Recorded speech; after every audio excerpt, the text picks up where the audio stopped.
Hello and welcome to the Yard Red Festival here on the ESFX HeflaTV stream. This is going to be the first game of the actual event of the Red Yard Festival. It's going to be a best of three between Denial Esports and Hehe Random Will Finals SF. They've been changing their name around a little bit, but it's Hehe United. There you have it, and I'm Grandis V, and I'll be joined for this game, or this series rather, by Mr. Blackadder. Good afternoon, ladies and gentlemen, and well, I think we're off to one hell of a start already. We get Denial up against Hehe. Hehe have a habit of providing us with aggressive shenanigans, I think I'll say, Grandis. I think that's the best way of explaining it. And Denial have been on form lately. I do like watching and casting them. Yeah, aggressive shenanigans are always fun to watch. I haven't watched Hehe in this current patch, but they're going to start things off with a first pick Wisp.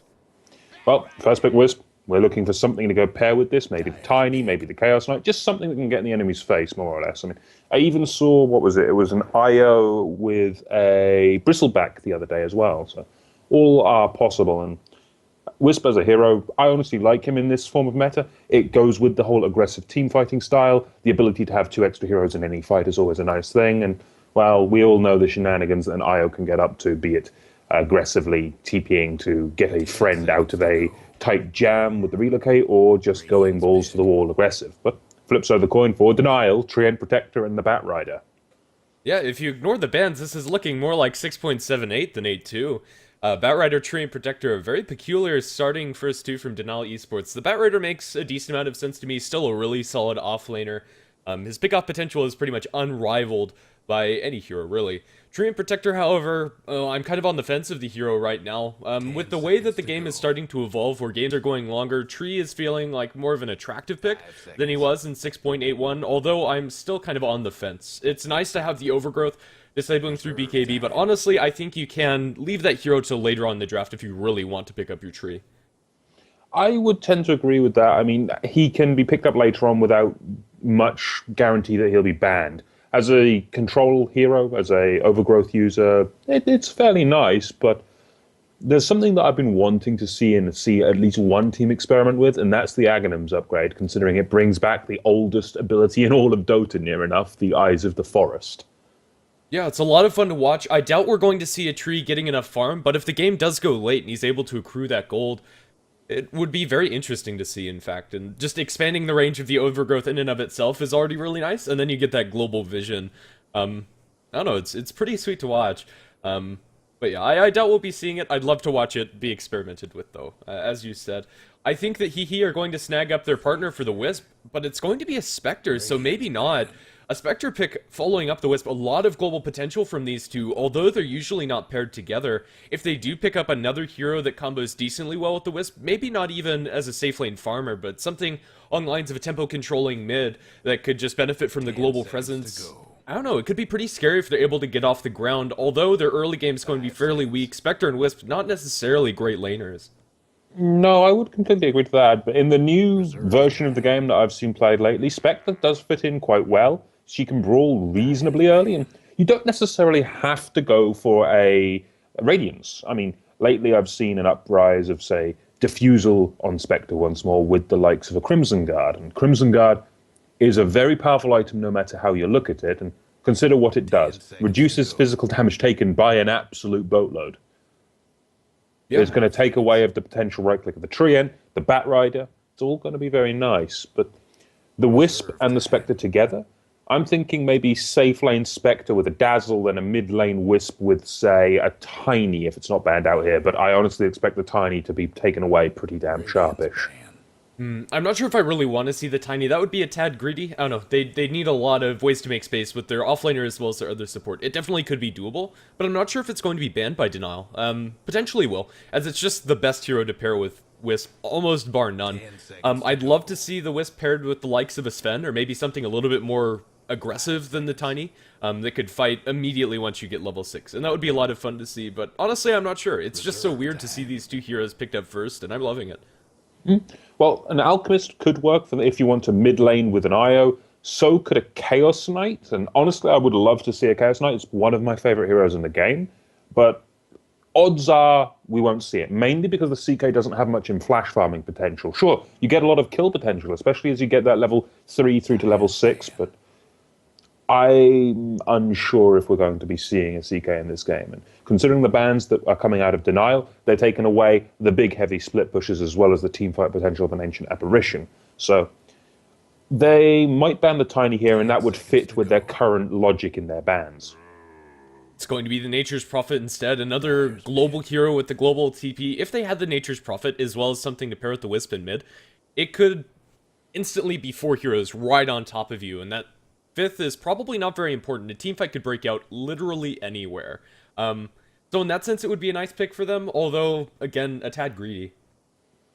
Well, if you can make the greed pay off, then it's more than worthwhile in the long run. But I'm expecting, I was going to say, I'm expecting something aggressive from Denial to try to deter hehe from taking these greedier picks, and the Clinks can certainly accomplish that. Very good roaming gank, especially once he gets that Orchid. Wisp has 0 base armor to start with. That's going to be very unpleasant for him. Shadow Demon doesn't have much in terms of armor himself, so the Clinks is certainly going to be looking to do some work in this game. And even if Spectre decides to rush towards a Diffusal or Radiance without backing off for a little bit of HP herself, the Clinks could rip through the Spectre pretty easily. There's going to be a window where Clinks is the scariest hero on the map, but whoa, hehe. These picks, Shadow Demon, Dazzle, and Wisp, all on the pitch. How are these lanes going to work out for them? In a vacuum, Shadow Demon and Dazzle is a great supporting combo, as is Shadow Demon Wisp, or Wisp Dazzle. But who's actually going to be getting the core farm here? That's a hard one to call. I mean, part of me could think you could put some core farm on an IO. I've seen it once or twice in the pro scene, total in all my time playing Dota. It would let you get a very early relocate and such, because that would then leave you with the Shadow Demon Dazzle, which is an incredibly powerful support combination, as we all know, but part of me would love to see a return of the old guard, the Shadow Demon in that mid lane, a very good mid lane hero back in the day. And now with the Pugna pickup for Denial, I'm not sure that's even going to be a wise idea. It's going to punish the excessive spam of spells, and honestly, even without seeing this 5th hero for hehe, I'm liking Denial's draft. Yeah, I am too. The Treant Protector feels a little bit out of place, kind of a more passive hero that's going to be protecting the towers, but I don't know. I really do like what Denial are bringing to the table. A lot of damage, magical as well as physical, as well as their ability to lock down targets. Despite not having the most amount of stuns, the Batrider Lasso is enough, and then they have some good silences as well from the Orchid of the Clinks, presumably going to be building into that, and the Skarath Mage's silence. Venomancer, the last pick for hehe. I don't know where their lineup is going. It's kind of a 4 Protect 1 lineup, although it's not 4 Protect 1 in the traditional sense where you have space creators. It's kind of just, I don't know, it's not really gelling together for me. You have a lot of good stuff kind of clumping together into a conglomerate that just doesn't make sense. They've got some pushing power, they've got the ability to gank with the relocate, but no traditional pairing for it. I suppose you could go IO Venomancer and appear, hit a Gale, hit a Nova.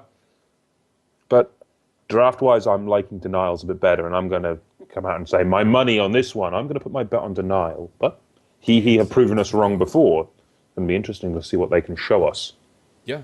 I would love to be proven wrong, and it's going to be Excalibur playing on that Spectre as a stand-in, as well as a stand-in on the Shadow Demon, so I don't know, their synergy as a team is going to be changing around, and as we jump into this game, it is going to be hehe on the Radiant side with the supporting duo, I believe, going to be the Shadow Demon played by the Coon and his on the IO, presumably going towards the mid lane, actually, with those starting items. Chip Sagan going to be playing on the Dazzle, Venomancer handled by HWA, and Spectre is going to be played by Excalibur. And of course, on the flip side of that coin, over for Denial, we've got Paris handling the Batrider, then over towards the top lane right now, we've got Funzy on the Pugna, we have Creo on the Skywrath Mage, Fucking Mad on the Treant Protector, and finally, rounding out the entire team for Denial, we've got Joral on the Clinks. Currently, Clinks is going to potentially spot eyes onto Excalibur. They are going to ping out the Clinks, and presumably did catch eyes onto him. So they should know how these lanes are going to work out for either side. It's an aggressive tri-lane coming out from hehe. Incredibly peculiar from them. I think it would be better to just leave the Spectre farming up against the Batrider. With support, it's a lane that Spectre definitely can handle. But instead, they're going to leave the Venomancer solo versus the Batrider, which again is a lane that the Batrider can't really do very much about. You can't clear the Plague Wards very easily. I'm still kind of on the fence here about this lineup. The early level 6 for the Wisp is going to be really nice for them. But is it going to be enough? This Wisp needs to do a whole lot of work with that early level 6 if I'm really going to like this pick for them. Here we go. Well, they've got Nihis in the middle lane, and it's up against Funzy on that Pugna. And as a general rule of thumb, Pugna will completely destroy this lane. Not only does he have a better int scaling per level at a whole 4 int per level, he's going to be right-clicking harder onto Nihis, who has 0 armor.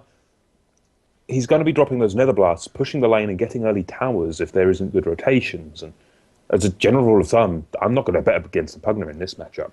Yeah, I don't think so either, and if the IO does get an early level 6, he is going to be leaving the lane, and that's going to give Funzy the time of his life. He wants to just have free uptime on the tower, and he'll probably get that. Clinks at the early level hasn't put his point to searing arrows just yet, so last hitting might be a little bit problematic for Dural here, as he just doesn't want to commit fully to the searing arrows, as that might give them the go-ahead in order to go aggressive on him. This combo of the Shadow Demon and Dazzle can pump out a whole lot of physical damage, and Klink's not very much HP to start things off. That Shadow Wave could do a whole lot of damage if he does get caught out, but for now he's just going to play fairly passively. Wait for the lane to push into his tower, and then he'll start getting some CS. That's honestly what I would expect. He's just going to farm when he knows it's safe, because, well, you mentioned the physical damage coming out of a Shadow Wave.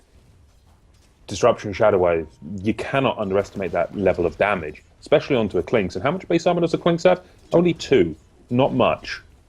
It's going to be quite nice in the favor of Hehe United if they can win that aggressive tri-lane. And it is a tri-lane supporting the Spectre aggressively, so if Excalibur can get a good amount of farm here, maybe even a kill, this could certainly work out, but not the traditional aggressive tri that we are used to, per se. We might be seeing a little bit of action here, as we do have fucking Mad as well as Creo rotating in. Might look to go on Excalibur here, but we're going to start hitting some damage into Coon instead. This is the nice thing about the tri-lane for Denial. They have the physical damage. Just look how much damage they do per hit onto Chip Sage in here. I mean, they're going to use the disruption, buy some time, but that last searing arrow comes through, and Jor-Al will pick up the first blood. Yeah, Dazzle just finding himself in a very awkward corner. He was forced to tango through the trees, but it was enough time so that Denial was able to pick up the first blood. In this lane, I think that Hehe are going to be okay if they don't get kills of their own, but they can't give those up, as it's just going to be too much experience and gold going the way of Denial, and it's going to be hard for Excalibur to farm comfortably. I was expecting the first blood to be in this top lane. I wasn't sure how it would go down, but Dazzle just taking the wrong path. Bounty Rune is going to be secured by these two supports. They're not the best roaming duo, but they definitely can do some work as long as there's a little bit of lockdown. The killing potential on bottom lane is okay, but really they just need to sit behind the Spectre and make sure she gets some farm. They do secure a D-ward on the ward spot coming out from Denial, and they're actually going to smoke up, potentially looking towards mid. Let's see if this is going to work out for them. I honestly don't think this is going to work out unless they can catch Funzy on no health if he walks forward too far, and that could be the case here. It's going to be a case of disruption into a Shadow Wave, I think, especially with the tether forward from Nihis. That's going to be incredibly unpleasant, and, well, Funzy just gets blown up. Yeah, the Shadow Wave is going to be one of the most damaging spells at level 1 if you can get all of those units around them, and the perfect surround. Yep, they do find the Spectre, and she'll be brought down. Too much damage. The Spectral Dagger was thrown out, but it's not enough to keep her safe. 2 points up in the Searing Arrows for Dural. Just, I don't know, too much ways that they can chase down the Spectre. Well, you got to remember, they're throwing on top of the sheer physical damage the concussive shot. That's just going to slow it down more than enough. And Jor-El, sure, he hits for 90 with that Searing Arrow. They're going to try to go for the Shadow Wave, but it's not going to be anywhere near enough to finish him off. Now they're going to go for the turnaround. Fucking Mad does have that right click, and this is going to hurt. That tree hits for over 90, so all it'll take is 2 to 3 right clicks onto the Coon, and he will go down. If they can finish him off, that'll be absolutely perfect. But they're going to turn around and go to Chip Sage, and instead, Shallow Graves himself, trying to buy him enough time. He does have another healing wave in a Shadow Wave in 5 seconds, but can they get anything out of this? They're going to turn around on Jor-El, and especially with that assist from Nihis, that's going to go their way. So getting something up here on this top lane at least. But still, the Spectre isn't farming very well. Only 5 CS here, tied with the Tree and Protector and dying once. Excalibur's game impact is going to be very limited. Kill score is tied 2-2, but Denial are going to be fairly happy with how these lanes are working out. The Pugna's left alone in mid, going to get a decent amount of chip damage off into that tier 1 tower, and their Batrider is having the time of his life. And in fact, is going aggressive up against HWA. He's taking a lot of damage in return, but 4 stacks of Sticky Napalm, he might be able to burn down this Venomancer. He's moving pretty darn fast with that haste rune. He is going to be able to right-click him down. Paris well on his way towards a very fast Blink Dagger. Indeed, if he can get that Blink Dagger online in the next few minutes, it could be an absolute disaster for Hehe United. I mean, he's under 1,000 gold necessary to finish that dagger off now, so absolutely perfect for Denial on that bottom lane at least. Yep.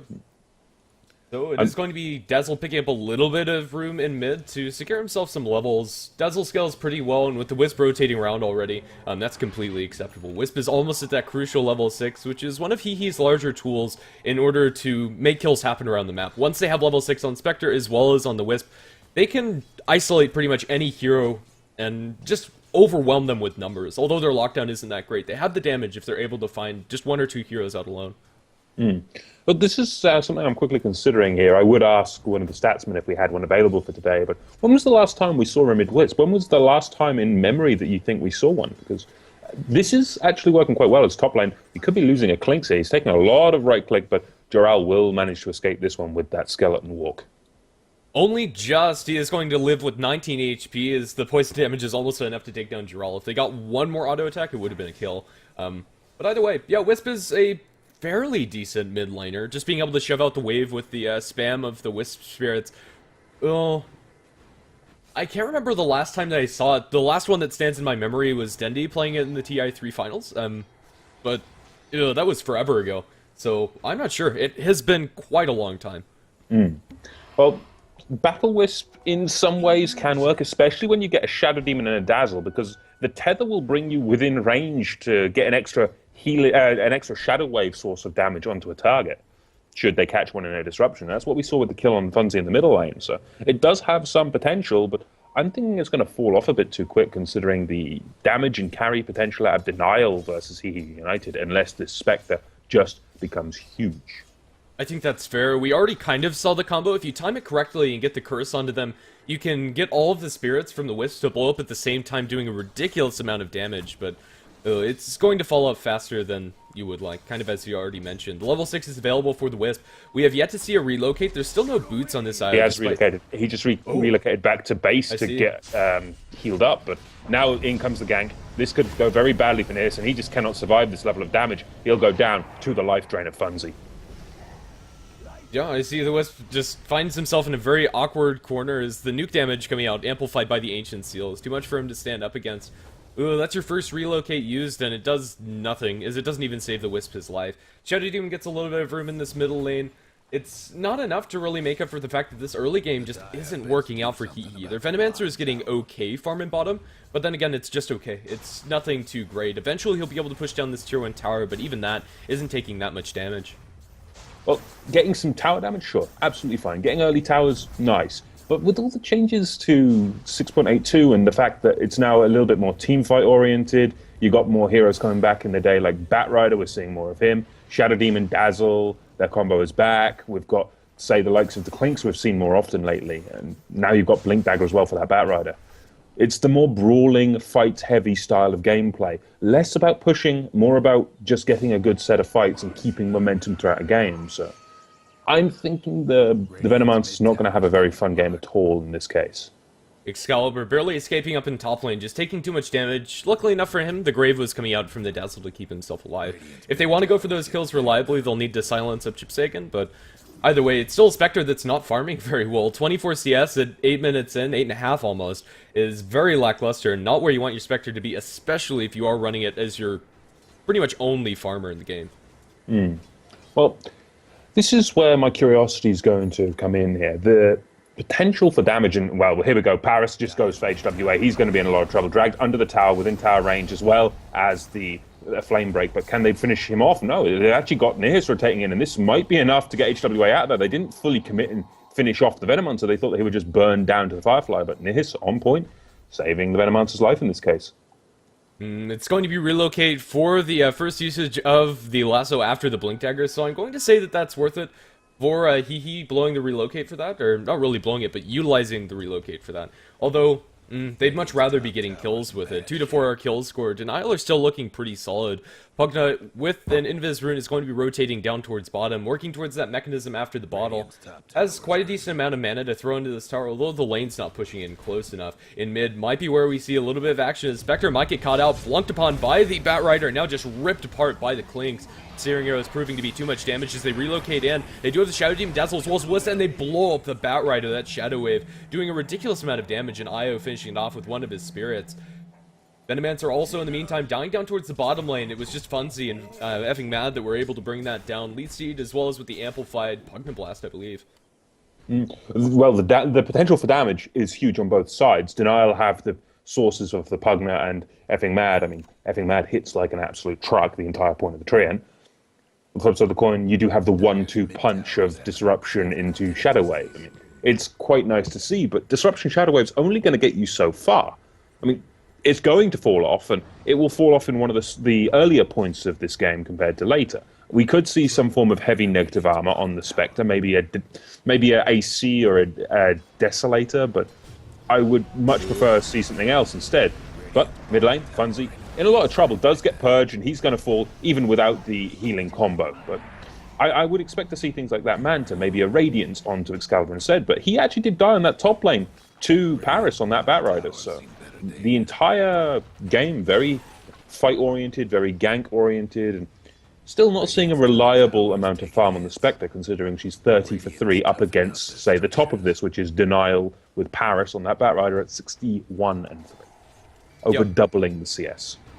And currently the Spectre is behind the Treant Protector in net worth. It's just not a great game to be the Spectre. They need a lot more time for Excalibur to come online. Those items, in theory, would be wonderful, but he needs the farm in order to do that, and right now he's just not being able to find it. There's not a safe place on this map when you have a blinking Batrider, as well as a Clinks that's roaming invis. As nice as the global presence from hehe is, it's still pretty solid coming out from Denial as well. They're getting good levels on their supports, which is nice for this portion of the game, but come about 10 minutes in, it's all going to be about the Spectre. Right now, I don't think Excalibur has it in him to continuously do that damage. The Clinks is, Orchid's not going to come for quite some time, but he can just right-click down Excalibur and force him back. Very little committed from the Clinks. I'll agree to that, and I'm actually surprised we don't see a couple of points coming into the dispersion for Excalibur on that Spectre. That'll just help in terms of dealing some damage back while he's getting harassed at least, but not the case this game. He's gone for a more pure damage-oriented build with high points in Spectral Dagger as well as Desolate, so maybe looking for having that global presence of the Haunt when they can get a good fight. But that's the point. When can they get a good fight in this case? They don't have anything reliable in order to set up that good fight, and it's going to rely very heavily on Denial making mistakes and getting caught out of position, and right now, that's not happening. Batrider down in bottom has a Blink Dagger, and they're going to jump straight onto HWE. Lasso not necessary, or will it be that Dazzle is going to drop the Grave onto the Venomancer? They might have wanted to commit a little bit harder for that, but even then, they did relocate in the Dazzle for that, and as nice as the defensive capabilities of this combo is, the Wisp has only used that relocate defensively. It saved 2 out of 3 of the kills, but they're still losing too much out of this map. Top tier 1 tower is going to fall in the hands of Funzy as well as Jural. Well, that's the nice thing about the Clinks. Searing Arrows help shred those towers in combination with the Pugna. That's a large amount of pushing power. Honestly, when you think retrospectively about it, I'm surprised we didn't see more Clinks in 6.81, considering Searing Arrows can damage buildings fairly easily, he can gank. Sure, there are more reliable offlaners, but it's something that I'm surprised we didn't see more of in hindsight. Yeah. I don't know, this Venomancer has been trying his best to put chip damage onto this tier 1 tower. He can rip through the living armor when he has wards down, but every time that they're taken out, it's just getting healed up. So this tier 1 tower is not going to fall very effectively, and it's more or less negating the Venomancer's impact this game. He's going for a Necro Book on the Venomancer, but he's nowhere close to having that completed, and honestly a mechanism for his team probably would have suited them better. I was going to be the one to build that item, although it's not going to come for quite some time with only the headdress. Well, just having the headdress, it's not going to be anywhere near enough at least. They need more. They honestly do need more. And on that point, we might be seeing a bit of a scrap mid if we're not careful here. Nihil's still lurking around. Very low armor for him still. And Jural is right there. And if there's anyone that can kill a Wisp very quickly, it's that Clinks. Yeah, Clinks is going to back off for a fairly late hand of Midas this game. Not a huge fan of this choice. I think going straight for the Orchid would have been better. In fact, Orchid this game might not be his choice at all. It's still pretty nice. Up against Spectre, you can stop the Haunt from coming out, and just the amplified damage is enough to bring down these smaller targets, like the Wisp, Venomancer, Dazzle, and Shadow Demon. So in that sense, maybe going for the later Orchid is just fine. But yeah, he's going to be able to take this game fairly late. If you look at his items compared to the Spectre's, he's currently a full Midas ahead, as well as 1100 gold in the bank. It doesn't actually matter. He's still hitting harder and having a more game impact than the Spectre alone, and that's going to be the case for the next 30 minutes, I feel. Or even if the Spectre gets any items on top of it. They throw the Purge on effing Mad, and now they're going to try for the turnaround, but the Coon does eat a full Mystic Flare. The Shallow Grave going to keep them alive a bit more, but the Netherward's down now. That's going to deter any more fighting, at least for a few seconds. But Now, in comes that Clinks, Jor-El just trading blows. Paris comes in, spreading that Firefly. The Kun will most likely go down in the back lines, and now do we see any more aggression? They're going to charge in. Can they find Nihis? I don't think so. They're not going to be able to catch up anywhere near in time. Maybe the Clinks can, though, but he doesn't have any form of crowd control or silence to him available yet, and that does mean Chip Surgeon can just shallow grave, but HWA will go down. Or will he? No, last arrow doesn't manage to finish the job with the overcharge coming through from Nihis. Nihis playing the roaming medic in this game, and we do get a little turnaround harassment thrown into Jor-El, but it's not going to be enough at the end of the day, and this is why I was thinking, early Orchid, silence up that Dazzle, no shallow grave allowed. It just completely destroys any form of regroup potential from Hehe United if they cannot shallow grave and save someone. Yeah, even though they are saving people, it's still 4-8 in our kill score. Denial have missed out on, I believe, 4 kills because of the Wisp rotating in with that relocate, as well as just healing them up with the overcharge, making sure that they take less damage. But even so, it's still Denial that have control over the map, and the Batrider now with the Force Staff. This is pretty much the peak of the Batrider. You can get a BKB later on, but that actually doesn't stop very much coming out from Hehe. They have the Demonic Purge. That's really their only tool, bar the Disruption, to actually help out targets that get lassoed. If they lasso the Shadow Demon, they're high and dry. If they lasso Chip Sagan, pretty similar story. Especially when you have the likes of Drawl right-clicking them down. The Wisp is currently farming up this small camp. They might get vision of the orbs, and Wisp might be in some trouble. He just spied out the Clinks, but on the sidelines, they pull back the Coon into the Roshan pit, or onto the high ground, rather, around the pit. They are going to drop a Mystic Flare, walks back into it, and then disrupts. Very interesting play, although he's being healed up throughout the entirety of this, and he is going to get more or less a full heal, and then relocate it out. He's going to survive, but again, relocate traded for the lasso. This relocate's doing nothing for them. They haven't got any aggressive kills with this relocate at all. It's been a purely defensive tool, and this does keep Hehe United on the back foot. If they cannot make use of this offensively, and it's 100% a defensive tool, it's not even a full team investment from Denial to force this. They can have 3 people mess around with the Wisp and the rest of the team, and then have 2 split pushing if they really wanted to, or 4 and 1, depending on how defensive or offensive they want to be. But now Effing Mad has rotated back in. The big siege is here from Hehe United. They want to try to get something, but the overgrowth is there. They're trying to burst down the Coon, but this disruption will buy them enough time. He's going to come back up, but now in comes Paris. Shallowgrave is there, going to buy the Coon some more time, but he should still burn down. Technically, one big right click will be more than enough from any one of these heroes to finish it off, and it will eventually be an Arcane Bolt coming through from Creo at the end of the day. Tower still defended by Denial. There's nothing that Hehe can do to take down this tower. The Treant is looking a lot more attractive. I would have liked to see it later on in the draft, but honestly, it's doing its job very effectively. It's been involved in 6 of the kills coming out from Denial, just with the Leech Seed as well as the punches early game, and it's going to be a Blink on our Clinks next. It's an item that I like seeing on Clinks, but honestly, after the Midas, I'm kind of torn about it. You're filling up those item slots, and you're going to be delaying any large damage or BKBs or anything of the sorts on Jor-El, but still, with this item, you can chase very effectively, so no matter how long they're sustaining those heroes, it's only a matter of time before Jor-El's able to just blink and demolish that hero that's being saved. It's an interesting choice. I like it when you have an Orchid on top of it. I would like to see this Midas replaced, honestly, in this build. I would be one to agree with that. I do like the pickup of the Blink Dagger. It does make you into a glass cannon, since the downside of Strafe is you have to just stand there and dish out as much damage as you can. With a Blink Dagger, you get 2 instances where you can just stand there and be an absolute cannon. The downside, he doesn't have a BKB or any excess survivability, bar the Skeleton Walk, which can, of course, just be countered by the Dust. And it's a curious build. I mean, as you mentioned, there is that Midas there. That is an initial investment of its own. It will pay off in the long run, but do Denial really want to let this go excessively late? I think they can win this in the relatively early side of this game, before the Midas should be able to repay, well, fully pay itself off. I mean, consider a Midas a loan. You get a 2,050 gold loan that you invest into a Midas, and then the Midas will pay itself off over time. In mid, if the game ends. Yeah, let's see. Spectre holding on to a lot of gold currently, potentially going for that Radiance. At this point, it's kind of an all-or-nothing item. If you go for it, it's probably too late, but if you don't go for it, what are you going to be doing in the teamfights anyway? So I'm not sure if I like this choice, but I think it's more or less mandatory. Tier 1 tower in mid is going to be defended by the Tree and Protector. They just aren't able to commit for this. They've tried time and time again for these Tier 1 towers, but all of them stand with relatively high HP. In fact, most of them 100% topped off after the Tree drops a couple of heals. It's not looking great. The Spectre's gotten a little bit of room to farm. Now her CS is looking respectable at 84, 85, 86 now, up in the top lane. It's still not enough to really be effective. It's still going to be about 2,500 gold that the Spectre's behind the Clinks. So in that sense, the Midas doesn't actually matter on the Clinks. His game impact's still higher. They are going to rotate some heroes up in top as they've dropped the Spectre down towards bottom. Excalibur is currently the sink that they're pooling all of their resources into. Will he be able to do enough with it? I don't think so, but it might change. Droll in mid, going to start working onto the Wisp. He's going to be able to tether his way back to the creep wave. Get a heal from Chipsagan, he's going to be fine.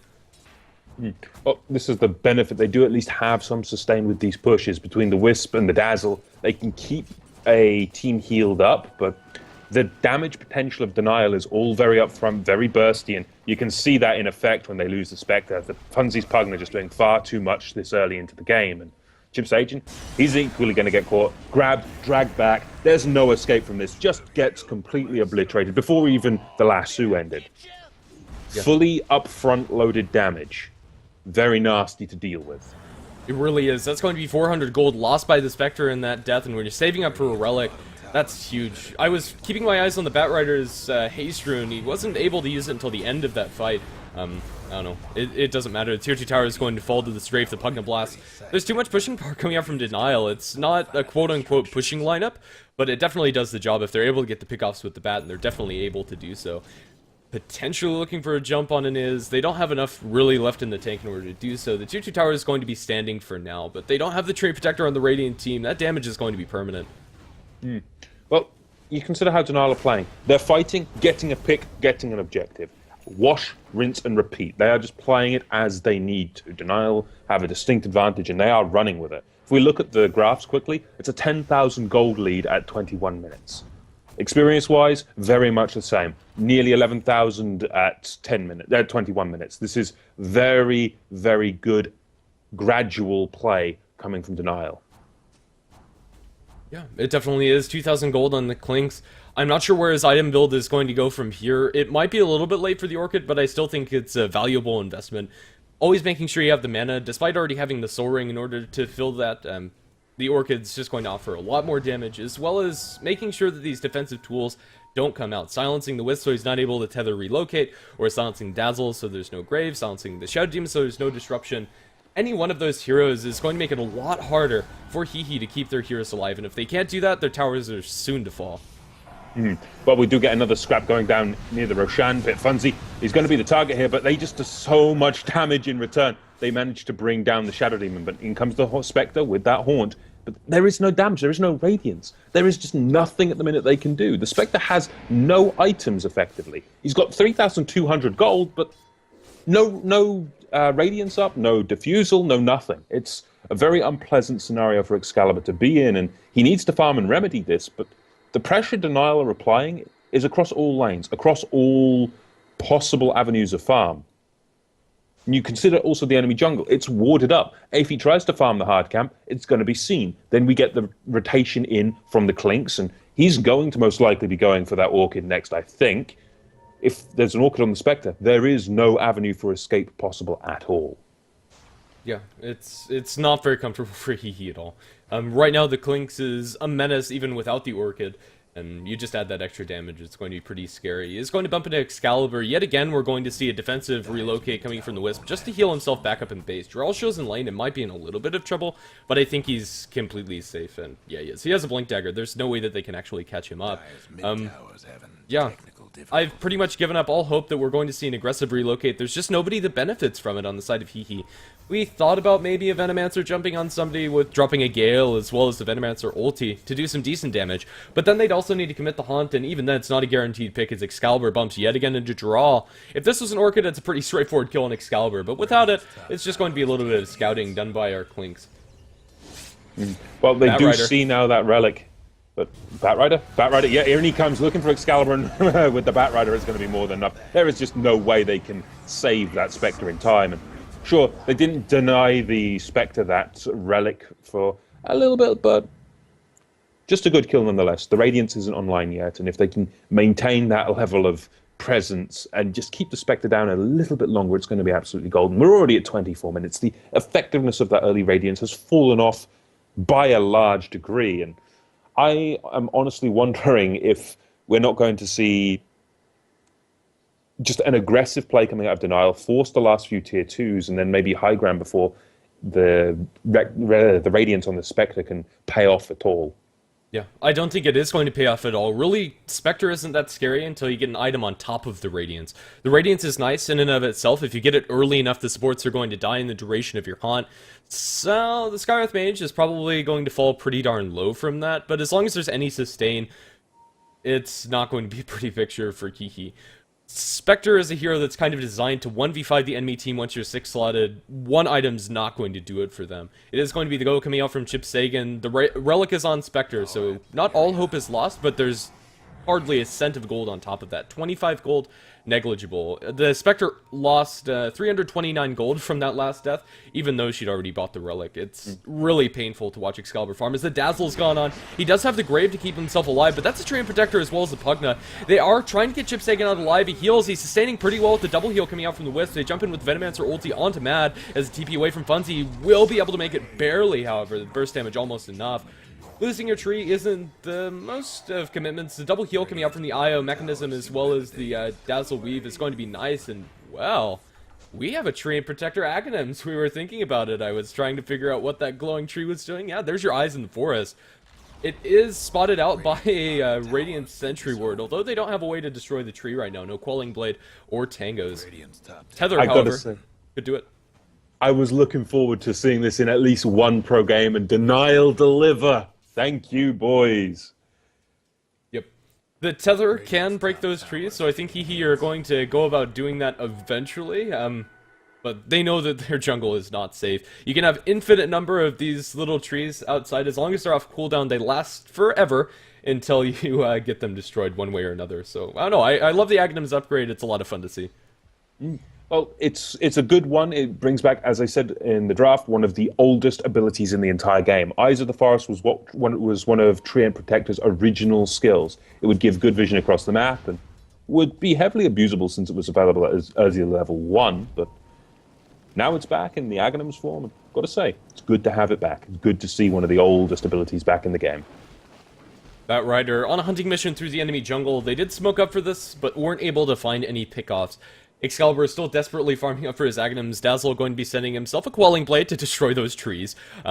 So finally they have a little hatchet in order to take away those eyes in the forest, but having Mad's going to be dropping those around the map, and it's going to be hard for the Dazzle to actually find those without having sentries everywhere, a gem on their team. And if they have a gem, it's probably going to be picked up by Jarl anyway. His item choice, in fact, is not going to be an Orchid, potentially looking for an Eye of Skadi next. If we go straight for an Eye of Skadi onto the Clinks, that's in some ways a ballsy move, but what else could this honestly be? I mean, a Sheepstick is an okay item on the Clinks. It would also bring a heavy CC that would take out the Shadow Demon or the Dazzle. I mean, if it is a straight Skadi, it's a very, I'm going to use the word interesting decision, considering it's not the damage or the slow they need, it's some form of silence or CC effect that takes away the Shadow Demon or with the Disruption or the Dazzle with the Shallow Grave. I mean, those are the things that I would address first if this were me. But yeah, personally, I'd love to see the Hex on the Clinks. With the Blink Dagger already, the Blink Hex initiation is there, and then just pop strafe and you're searing arrows, and they're dead. Kind of akin to seeing a Scythe on a Meepo or Ursa. You already have the damage, so you don't really need anything but the lockdown. I think it's going to be a Skadi, but I'm kind of hoping for Hex. Mathematically, my brain says, yeah, this is a Hex. It makes logical sense, and that's the best form of sense in my mind. If it's right logically, then it's right with me. But what can they benefit with this Skadi here? I mean, the slow is nice, the attack speed reduction is nice, but I just don't think that's the right call, personally.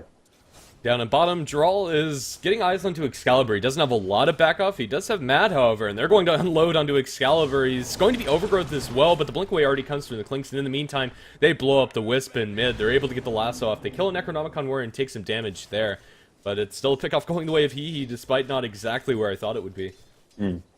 Oh, while this is going on, we do still have the Dazzle just walking around trying to kill as many Eyes of the Forest as we can. He's got 2 of them now, but it is only a 55-second cooldown, and, well, effing Mad has already got a 3rd one up, so that's at least going to provide a good amount of vision, especially if they want to keep vision on Excalibur here and keep an eye on how much he's farming, considering he's only 300 gold away from, say, his Radiance, but as we both agree, he needs more, and there's our Scythe of Vice, so we're looking for the ability to kill Excalibur right now. I think this is going to be a pretty clean-cut kill if Excalibur hangs around. I mean, he must honestly know something is a little amiss. And he does have some support rotation coming in from Chip Sajan, but I don't think it's going to be a kill. They saw the Clinks with the Sentry Ward that was used to kill the Eyes of the Forest, and it should all be good here.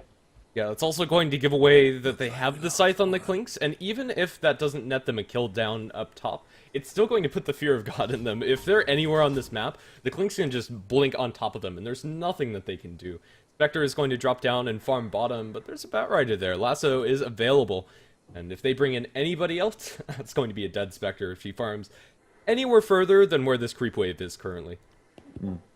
Well, farming like that, I'm unsure if it's wise. As you mentioned, Batrider's presence, there is, of course, the ability to rotate coming in from the Clinks. I wouldn't be surprised for Clinks to get some travels next, personally, just so he can be anywhere and kill anything, especially with the Batrider.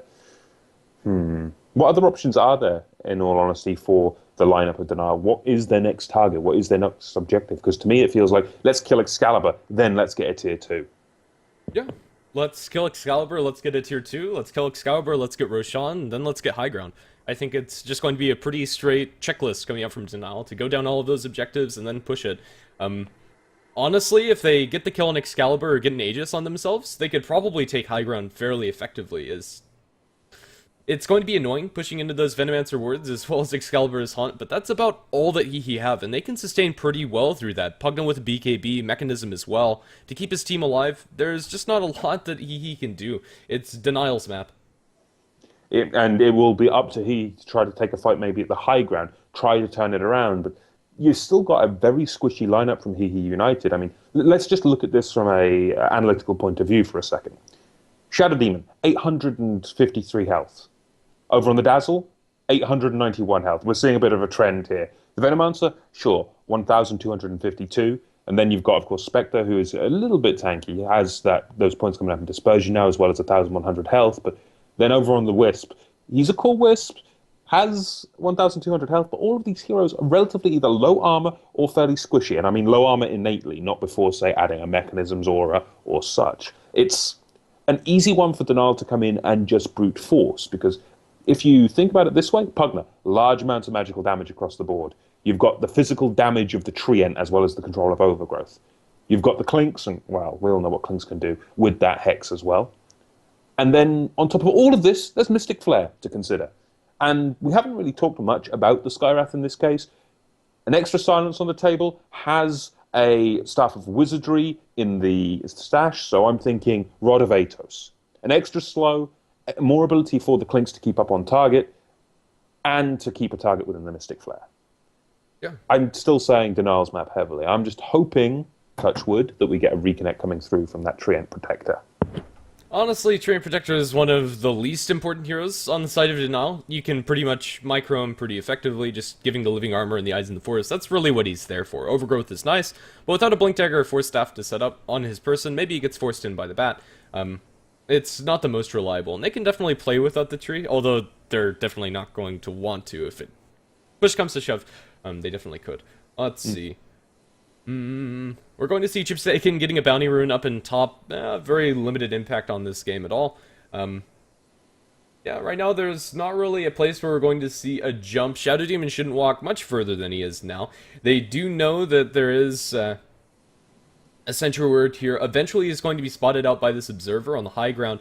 In fact, very shortly. I think the vision of that one extends to right about there. Actually, I can't draw during the pause, but just before the tier 2 tower in the circle. It is nighttime, so maybe a little bit less, but Shadow Demon needs to be careful, although he might not know that there's enemies close, or at least a Treant Protector is as close as he is. Well, this is, while we've got this pause, we may as well just discuss a couple of the changes. I mean, What do you think the Bounty Rune has really had an impact with, considering since we've seen it added to the game in 8.2, has that nice little bonus for the support should they pick it up? How do you think it's had an impact? Honestly, I think the biggest impact is for mid players as well as roaming supports. Getting an early bottle and always having that, if you have the rune control, making sure that you get that bottle refilled is very important. The extra gold is nice for supports in the later portions of the game. Earlier on, it can push you over the threshold for a key level before a gank, but I think really it's all about bottles. Despite bottles getting extra 50 gold in order to purchase it, the item just feels so strong right now. I'll agree to that. I do like the more ganking that it encourages. I mean, you know me, I love fights. The more fights I see, the better. I mean, there's a reason I like casting. I just get to see some of the most fight-intensive games. So it's quite nice to have. But just having the extra rune, having the extra bottle refilled you mentioned, just being able to rotate with, say, the Mirana roaming support that we used to see, or, say, support Earthshaker with a bottle, who can then just spam that Fisher oh so much more. I mean, we all know Earthshaker to be a very heavy defensive support, but he can roam fairly well. I mean, I think back to Dota 1, there was a time when we would see roaming ES at least fairly commonly, and I do like my Earthshaker play. It's one of my favorite heroes. Hell, it's one of yours as well, considering your avatar everywhere is a bloody Earthshaker. But Yeah, he's a wonderful hero. Hardly ever bad. Fisher's an amazing spell. And roaming, you can play defensively. He's very hard to shut down. I don't know. He was the first hero that I played in Dota that I actually learned the game on, so this is why he holds a special place in my heart. he's one of my favorites, but my first hero that I played was Shadow Shaman. It was a nightmare of a game that I recall. I remember playing so badly. With any luck, though, we'll get that reconnect soon, and we'll get this back underway. But I guess for anyone that has the chat open on ESFX, feel free to ask us some questions during this downtime. We may as well talk about something while we've got this gap. There is a bit of delay between us and you guys, but if this is a longer pause, give us something to discuss. Give us your opinions. Yeah, that would be wonderful. Pauses are one of the worst things to deal with when you're casting, especially when you don't really know how long it's going to last. If they told us 10 minutes, hey, we can, I don't know, just chill and play some music or something. But yeah, not a whole lot to discuss right now.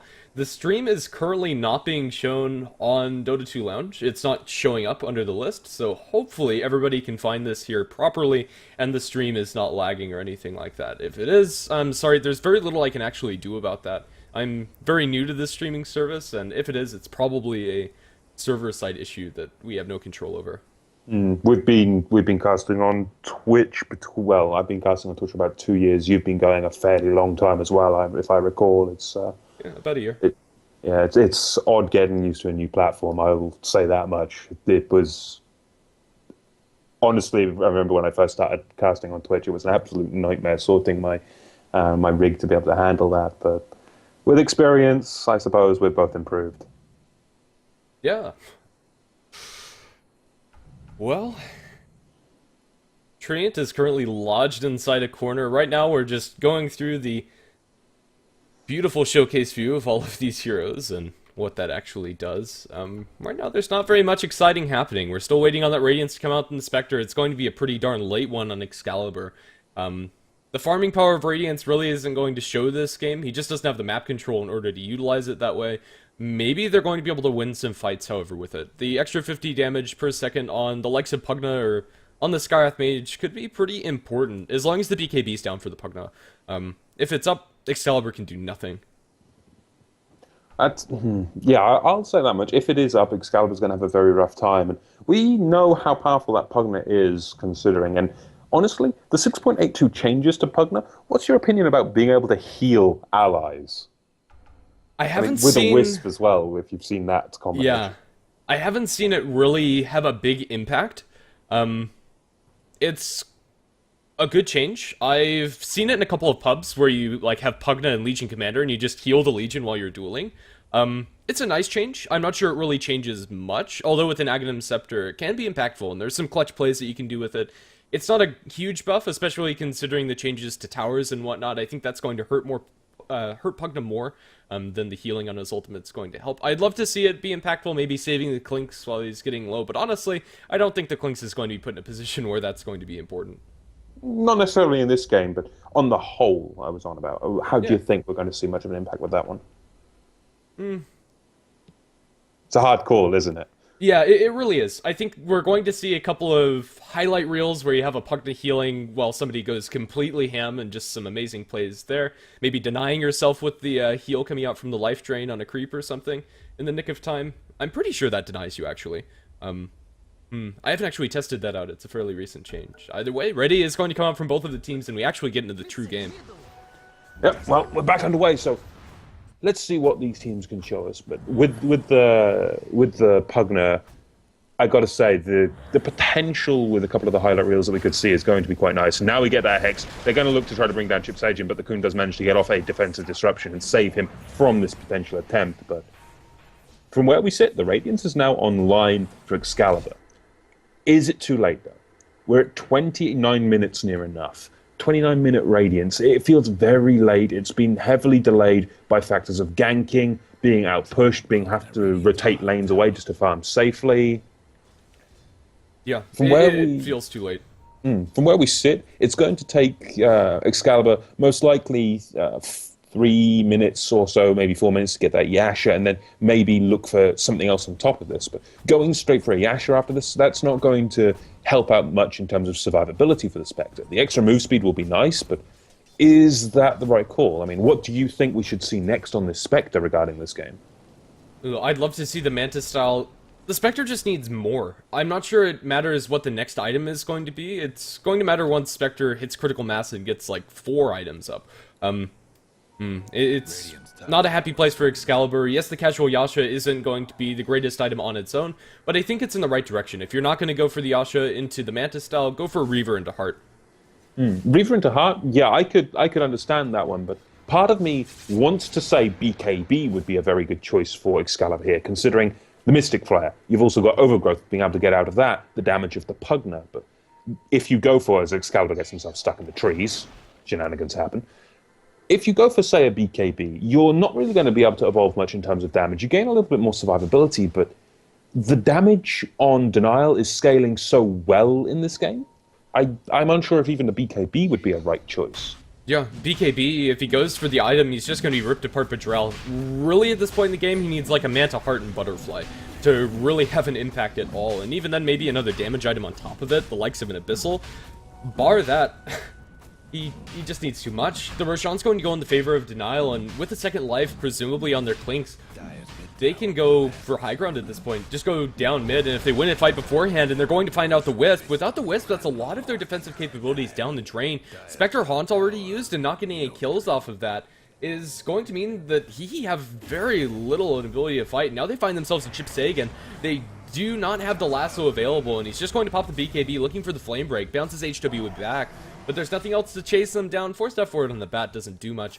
But still, it's going to be 2 major tools from hehe down the drain, at least for 24 seconds until the IO comes back. Luckily enough for them, the IO is not very high level as far as a core hero is concerned, and will be back up before the high ground push comes. Well, that entire series of events came about just because the Batrider got himself a haste through. Best rune ever on the Batrider. Just being able to come in, grab the IO, and get the hell out of dodge. But now the tier 2 push coming through from Denial, we are looking for some form of defense from hehe, but what can they really do to hold this? I don't think they can. I think they're going to have to concede this tower and maybe fight at the high ground. I mean, the high ground could give them the little edge they need, but what do we have that can really stand against Denial? I mean, I'm going to take a quick look around, and I see a Veil as well as the Nova available for the Venomancer, and that might be their engine for turning this battle around, but Chip Saden will go down. Far too much damage there, as well as the Ancient Seal Arcane Bolt into the Shadow Demon. They just cannot hold. And 2 easy kills for Denial. They use the Poison over, it doesn't connect on anyone. Now Funzy force back, and I'm just looking for a re-engage personally. I mean, you've got the lasso, it's down for 40 seconds now, but if they can pick off either Nihis or HWA at this point, it could be a tier 3 attempt coming up. But it seems everyone just wants to back off and just refill their health and mana, get back in the fight, and then just reset and go again. Yeah, the Batrider was completely tapped out of mana. The Scarlet Mage not looking too great in that department either. They didn't really have a lot to keep on going. Haunt is going to be back up for this fight, and the last Haunt we saw did some decent damage to Denial. All said and done, it probably would have killed a hero. It's probably like 1/5 damage on average per person. It's not enough, however. They did burst down Funzy pretty darn low with the burst damage coming out from the Dazzle as well as the Shadow Demon, but at this point in the game, that doesn't matter much. The armor's starting to come out for these heroes. Not necessarily for the Skywrath Mage, he's pretty darn squishy in that respect, but with the Mechanism on the Pug now, that's 10 armor, 9, or 10 also onto Droll. It's enough to stop the damage really coming through, or at least enough damage. Now Clinks with a Crystallis. Droll is going to be even scarier than he was, and once we have the Daedalus finished up on him, nobody on Hehe is going to survive, and he's going to be 1 to 3 shotting heroes, depending on who he finds. Well, we're going to go straight onto his. There's going to be no escape from that one. He did manage to cancel the TP with that Scythe of Ice, and they do catch Chip Sagen as well with the Lasso, so they're going to easily be able to finish off the Dazzle, but now they're going to go for HWA. They do have Effing Mad going aggressive. He does have the Overgrowth, and this is going to absolutely be a disaster for He United. The Mystic Flare comes in as well. HWA did get protected by a Defensive Disruption, but they lost the Shadow Demon. And all it will take is a few more right clicks onto HWA, but on the back lines of this fight, they do have Nihis trying to come in with a BKB, but it doesn't matter. Funzy is there. He's just standing and tanking up everything. Chip Sagen is slowly just going down. You've got the damage coming through from Excalibur finally, but 4 stuff out, not going to be enough. Excalibur on the triple kill, actually. And now we're just looking for Jor-El to really try to get some damage out. But Effing Mad does get caught under a sentry, and this is just being a complete turnaround. It's a 4 for 2 at the end of the engagement, and Denial. Bit of a misplay from that one. Just a little bit, if you look at that fight recap, the gold swing is going to be almost 5,000, and you can chalk that up to the changes that we've seen in 6.82b. The comeback is still real. The idea for them is to keep that Spectre alive, and suddenly 4,000 gold in the Spectre, it's not looking too bad. She's still 2,000 gold behind the Clinks, but if they're able to just sustain Excalibur through the fights, the sustained damage that you get from the damage that they're trying to do to the Spectre from Dispersion, as well as from the Radiance Burn and just the Desolate auto attacks, it's more significant than I thought it would be. I don't know, where was this a couple of minutes ago? If they could do this amount of damage, why didn't they try earlier? Honestly, I think they were just waiting for the Spectre to get the Radiance and get a little more online, but now we've got a Yasha for Excalibur, and a Ultimate Orb, hell, a full Manta flying out for Excalibur. So that's the second item online. He's going to start becoming more threatening, and you said earlier in the game, earlier in the draft actually, that this wasn't the traditional 4 Protect 1. I think this is the 4 Heal 1 strategy instead. Yeah, I think that's fair. The Venomancer is the only one that's not doing the healing, but he's still offering a little bit of ways to keep the Spectre alive by slowing other heroes. As the Shadow Demon gets caught out on top, he's silenced up, but with the IO keeping him in place, he's going to be living not for long. The Wraith's going to keep him alive, but now they work on into his. The Relocate's going to keep him safe. They get the Lasso off onto HWA. HWA is going to fall. The Spectre's back in here, trying to go down for this Skywrath Mage. That's a dominating spree for Excalibur. Excalibur is on the sidelines, doing some burn damage as they try to chase him down. They don't have a Lasso. The Life Drain comes out into Excalibur, taking decent damage, but now with the Wisp healing him up, the double heals coming out from the Dazzle, Excalibur's back into fighting shape. Unfortunately for him, his turn rate is completely awful with 5 stacks of Sticky Napalm. They jump forward with Jor-El, but Jor-El's now in a very difficult situation. He's going to be healed up by the Living Armor of the Treant Protector. Mechanism comes out into his, as well as Excalibur. They pop the dust. They're going to be able to get a disruption off onto Paris, but they don't have the follow-up damage. They're not focusing him down. The ward is going to be dropped down by the Pugna. They're just sustaining through the entirety of this. Hehe, TP away from Effing Mad. He's going to be able to get out of there. Spectral Dagger flies through the trees. Nobody else is going to die unless Jor-El gets spotted. He isn't going to get spotted, at least for now. Not Invis, but he's just on the outskirts of their vision. The Tier 1 tower finally going to fall up in top. Hehe are getting something now, and Excalibur after this fight is going to be well on his way towards his next big item. Despite not getting a convincing gold lead in the fight proper, just a 1-for-1 trade, this tower going after the fact is going to be pretty huge for them. Indeed it will be, and you've still got Jor-El sneaking about as well on the flip side of this coin in favor of Denial. If he can pick off, say, Nihis or Chip Sagen is the easier target. Going to go on him now, but is he going to get that defensive disruption off in time? No, he isn't. They'll clean up the Dazzle. Now they're going to look for the Shadow Demon. Defensive disruption is there on him, but it doesn't matter. It's a double kill for Jor-El. That crit is online, and it's a full Daedalus as well, so he hits pretty damn hard. Yeah, that's pretty fair. Klink's very deep in enemy lines, isn't going to find anybody else unless the Batrider is unlucky enough to walk into his eyes in the forest. Either way, the Spectre leaving her team. Without the Spectre, he can do nothing, and that's kind of what we just saw. The Clinks is going to, I believe, kill a Necronomicon Warrior in mid. That's how he took that damage. 2,000 gold on the Clinks. He's getting closer towards his next item.